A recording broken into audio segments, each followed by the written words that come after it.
I'm joined by Edre from Act Tragic. Thank you for joining me Thank you for having me. and welcome along. And you've recently released your second album in 12 months, In the Afterlife. Came out in December, just before Christmas. And what would you say are the main differences between this album and the one you put out earlier in the year? Well, I like to think that I spent a lot of time working on improving the production side of the album, as well as trying to write a more cohesive project where all the songs kind of complement each other well. I'm still using GarageBand and just the resources I have at my disposal to make my music, but I do think that I focused a little more on making the drums a little punchier, the guitars a little clearer, and the vocals a little more upfront. And then on terms of lyrics, I tried to make sure that all the tracks complement each other well thematically, and that the album has like a clear starting point, a clear ending point, and I don't know. I'm proud of the way the album turned out. Yeah, as you should be. I think it's. I mean, the production is fantastic. There's so many different sounds going on there. Some different sounds on different songs, and quite a good variety. And it does flow Thank you. quite naturally, I think. Yeah, thank you. And how is it different? Because last time I spoke to you was a couple of years ago, and you were recording on your own then. How is it different now that you're working with somebody else? Well, one thing that's really nice is that Nathan, who I've been working with, who plays bass guitar on the album and also contributes backing vocals on a few tracks. I find that, well, for one, I've been friends with him for a few years now. I used to play in a local band with him called The Public a while back, and I do think that we've had a lot of chemistry working together musically, and so us doing this Act Tragic project together just felt very natural. It didn't feel forced at all. And what I like about this album too is that I opened the door for him to have a bit more freedom into the songwriting process. So even though I wrote all the lyrics and I'm the lead singer on everything, like he wrote all of his bass parts pretty much by himself. Um, and he composed all of his parts. And me and him working together, I feel like it made this album even more collaborative than the last album. And I think it shows. I think the bass is very prominent on a lot of songs. I think that he has a very unique style of playing bass that's very inspired by post punk and a lot of different genres. So I think that it's been easier than expected to work with him on making this album because I was nervous at first because I used to do everything purely solo, and there still might come a time where I will do another Edre album or an album under a different name. But as of right now, it's been going very smoothly working with him. So, how much difference do you think it's made to your actual songwriting working with somebody else? Has that changed at all, or is the process still the same? Well, the initial songwriting process is usually similar. I usually start either by writing lyrics separate from the music, or I'll craft a demo on my iPad in my room and then kind of bring it to him to get more ideas. So that initial stage still is a very personal thing. And especially for this album, too, a lot of this album was written initially by myself, and then I would work with him to add extra layers and extra instrumentation to the songs. And I think a lot of the songs are quite personal to you, aren't they? That's certainly the impression I get. Yeah, I would say so. Definitely, and definitely the one we're gonna play first, "My Brother Shaped Who I Am," is a very personal song for me. So, "My Brother Shaped Who I Am" was one of the last songs I wrote for the album, which is also why it's towards the end of the album. It's it's a very literal song, but also a very borderline sarcastic song, but also personal at the same time. It's I wrote that song initially by going through old diary entries and old journal entries of mine from a few years back. And like some of the lines on that song, such as the one about my brother getting very intellectual and me kind of freaking out a little bit, like that actually stemmed from an old diary entry of mine that I wrote. And it did feel a little vulnerable writing a song like that that's taking from journal entries and diary entries because those are things that I rarely ever share with anybody.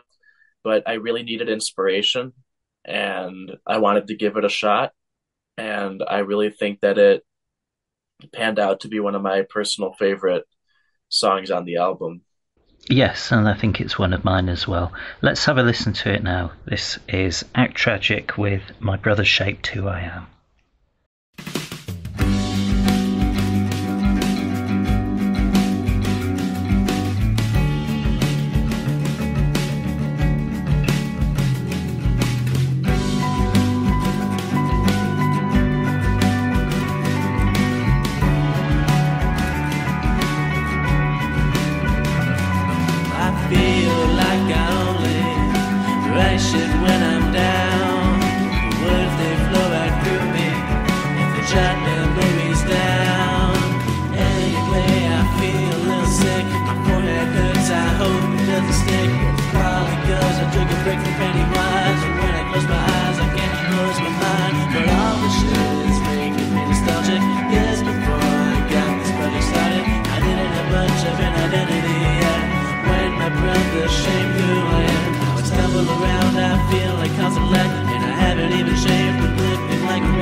That was Act Tragic with My Brother Shaped Who I Am. I'm still joined by Edre.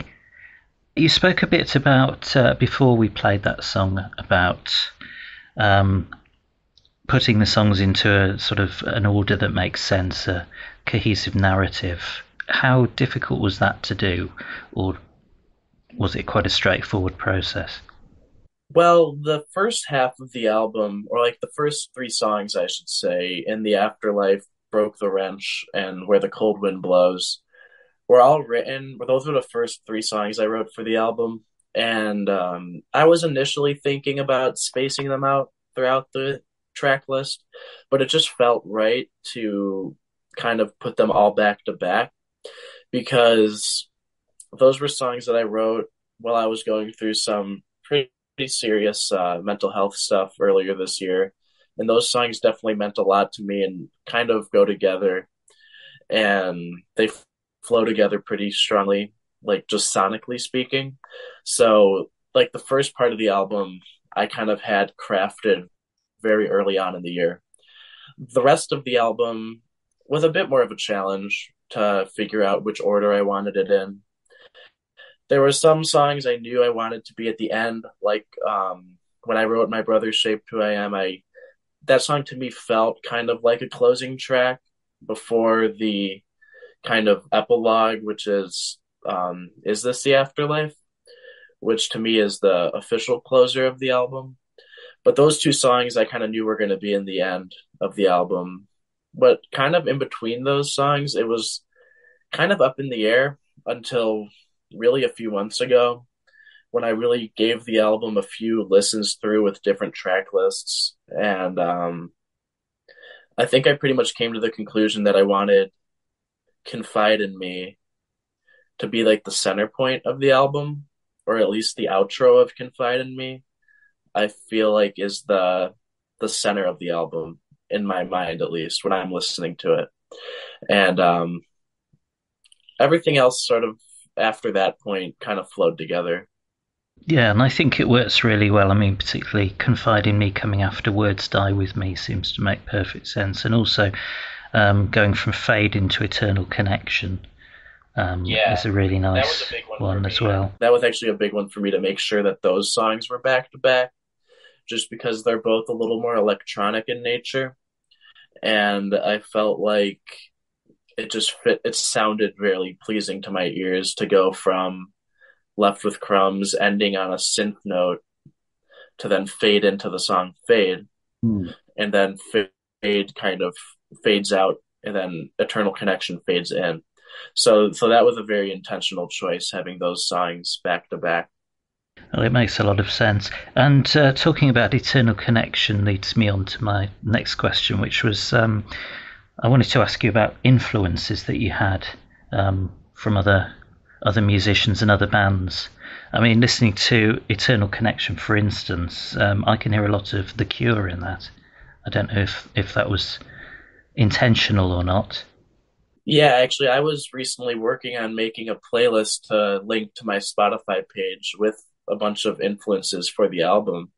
And I can't remember if The Cure ended up in there, but there definitely was some gothic and more post-punk sounds that were influenced on Eternal Connection specifically, especially bands like Depeche Mode and New Order. And actually, that song, one of the influences there was the band New, the German krautrock band. Yeah. Um, just that rhythm, that kind of krautrock driving Mm. rhythm, I really wanted to have that on that song. And but generally speaking, there was a wide variety of influences on the album. A lot of indie music because this past year, as you know, the acclaimed music forums was having the 2010s poll. So I was listening to a lot of albums from the past like a decade, the 2010s, and a lot of what I was gravitated towards was some of the indie music that I had discovered, and then also going back to like the 90s and 2000s, bands like Modest Mouse and Bright Eyes had a lot of influence on some of the more emotional cuts on the record. Yeah, I can definitely hear both of those influences, and Depeche Mode, as you mentioned, as well. So the recording process, I think you mentioned that you're using GarageBand, is that right? Yeah, I've been using that pretty much for as long as I can remember making music, just because on my devices that I own, it's always just been programmed on there and it's just always been at my fingertips. And while someday I do plan on upgrading to a slightly more professional interface, whether that be Logic Pro or, you know, any variety of them. But I believe, I'm a firm believer that if you really take the time and effort to learn a free software like GarageBand, you could very much impress yourself with what you're able to accomplish. And when I compare the stuff that I produced on GarageBand when I was first starting the Edre stuff almost 5 or 6 years ago now, and compare it to where I'm at now, I feel like I've had a lot of improvement in terms of the production, in terms of just making the songs have more dynamics to them. And the recording process was a very DIY endeavor. I'm currently actually sitting in the room that I recorded most of the album in. I've been using my iPad and a few microphones I have to record all the instruments. I have like a different interface that I use to record my vocals so that they're a bit clearer because sometimes the iPad GarageBand doesn't always give me the clearest vocal tone. So I did use my laptop for that, but it was a very DIY kind of just at home recording, and yeah, I kind of relied on GarageBand for the drums on most of the album, and that was a big thing that I took a lot of time to learn how to properly produce, uh, like drum loops and MIDI drums and all those type of instruments that I might not have full access to in real life. So using like keyboards on GarageBand and drums on GarageBand were very crucial to the making of this album. And it does really show that you can, if you know what you're doing, which you obviously do, get some great sounds out of home recording equipment, and you don't have to spend a lot of money to to get a great sound. And I suppose the problem is if you were to move to a different system, you'd have to spend the time learning that. Well, you already know what you're doing with the one you're using. So Yeah, and that's kind of why if I were to upgrade, I would think of using Logic because Logic is kind of like the step up from GarageBand since it's also made by Apple. So, and I've used it before, but I just don't have direct access to it.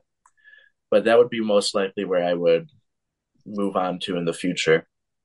as we're recording this, it's New Year's Day, so Happy New Year to you. And seems like a good day to ask what plans you have for the future. Well, right now, me and Nathan are really planning on trying to promote this album as much as we can, as much as what is in our ability to do. I know the Spotify algorithm seemed to pick up Broke the Wrench a little bit and seemed to share it with a decent amount of people to the point where that song already surpassed 1,000 streams on Spotify, which is actually the first time I've had one of my songs do that. So I was very happy to see that. And I know Nathan plans on setting up a TikTok and more social media for us because I'm honestly not the most social media savvy person out there, but he's a little better at that. And we know that in this day and age, in order to promote and get your music out there, you kind of need to have that social media presence. And so, at least for the next month or so, we do plan on doing a lot of work and promoting what we have. But with all that being said, we do have new music that we are also working on. While I was writing the album, there was a few songs that didn't make the cut, but I don't plan on scrapping them. I plan on eventually releasing them as either an EP or saving them for a future record.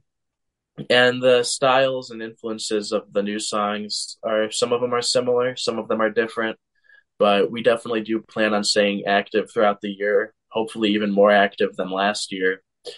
And we definitely want to focus on getting our music out there as much as we can. And what about performing live? Are there any plans to do that? We do have some plans. It's a bit more difficult for us just because we are a two piece and we do rely on backing tracks. So, not every small venue in my area has access to that or is able to provide the best like sound system for us to utilize a backing track. But there are a few record stores and a few like home basement type venues that I have reached out to that we might try to get some shows set up either within the next few months or maybe in the spring when the weather's a little better. But I've been rehearsing a lot of my songs and trying to come up with arrangements that would work in a live setting. And hopefully we can get out there and at least play a handful of shows and get some people to hear us in a live setting. That'd be great. Here's a question out of left field. If you were only able to listen to one album from last year, 2023, ever again, what would it be? Ooh, that's a good question. I like these kind of questions. Well, there was a decent amount of really good albums that came out last year that I liked a lot, but honestly, I know that they've been around forever, but the album that stuck with me the most was Memento Mori by Depeche Mode. I I really connected with that album a lot, and even though there was a ton of new artists and up and coming artists that I listened to, I just found that as somebody who has been into that group for as long as I've been into music, hearing a new album as great as that, in my opinion, this far into their career and like being there for it was a very great experience for me. And I pretty much love almost every song on that record. And it was also a big influence on like songs like Words Die With Me and even Eternal Connection. So if I had to pick one album, it'd probably be that one, Memento Mori. Yes, I hadn't sort of made the connection between that album and your album, and this sort of theme of death and afterlife and that sort of theme, which is shared by Yeah, the two. it definitely did play a part in those themes, even if it was subconsciously, because I when that album came out in the spring, honestly, I was listening to that album on repeat all the time. And that was around the time I was really starting to dive headfirst into writing for In the Afterlife. And while it wasn't like a copy or me trying to be like them, it kind of solidified the themes that I wanted to tackle going into this album.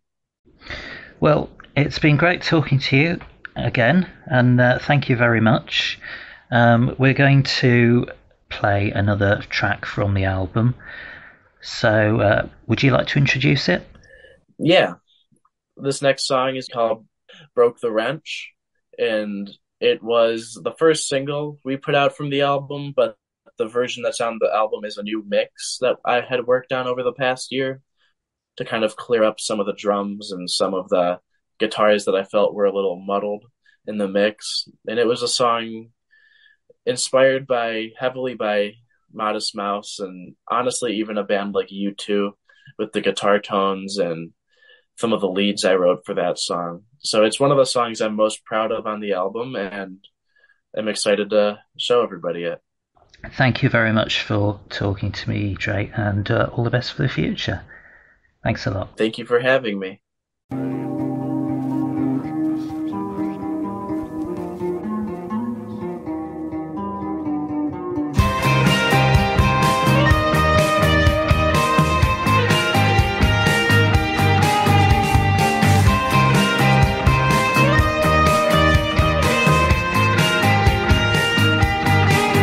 Well, the train is off the rails again. Round and round straight through the town. There is no fucking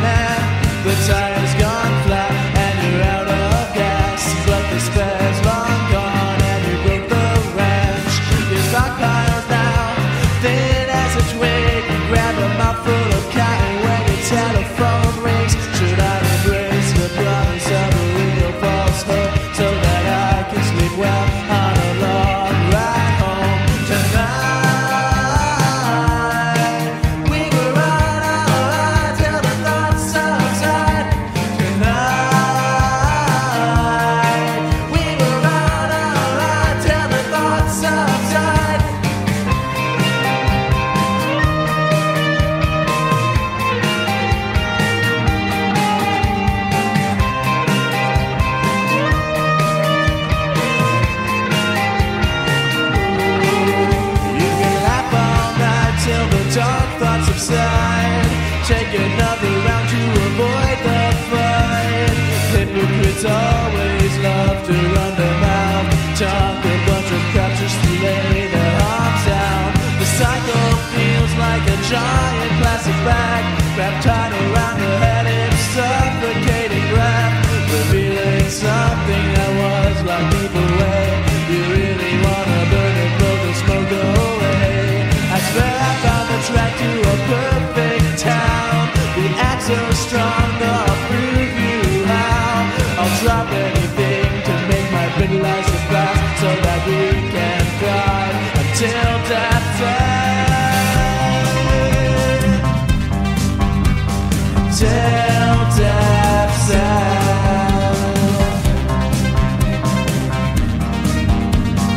Till death ends.